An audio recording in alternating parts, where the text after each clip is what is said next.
Dati, may bago kaming kaopisina na magaling mag-Dota. And fortunately, kami sa office, may ilan sa amin, kasama ko, na mahihilig din mag-Dota. So, sinali namin siya sa team namin.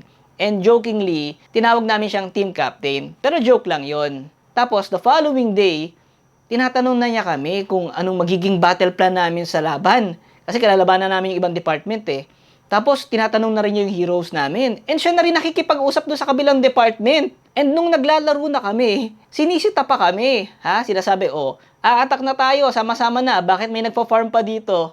Wala namang problema sa amin yun. Okay lang naman. Kasi wala talaga kaming team captain. Pero ang point dyan, sinabihan namin siya na team captain.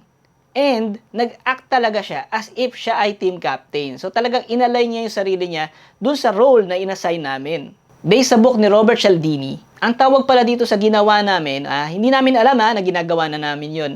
Ang tawag pala dito sa ginawa namin ay alter casting.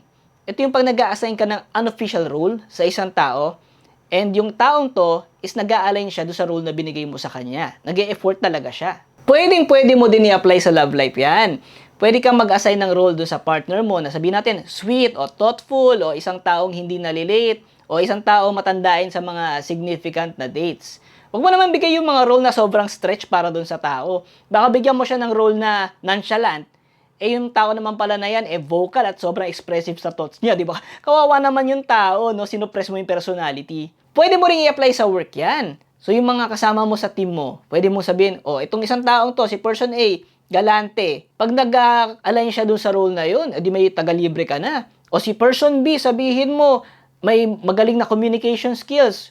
O di siya na lagi ang hahalap sa mga boss, tapos siya na rin ang makikipag-usap tuwing meetings, di ba? Siya na magpe-present. O ito naman si person C, pwede kang mag-assign ng role sa kanya na isa siyang tao na mahilig sa mga challenges at hardworking talaga sa trabaho. E di siya nang kukuha ng mga mabibigat na trabaho ng team nyo. O di panalong-panalo ka na kasi ginawa mo ng utu-utu yung mga teammates mo. Pero ikaw, syempre, yung role mo, ginagampanan mo naman na eh.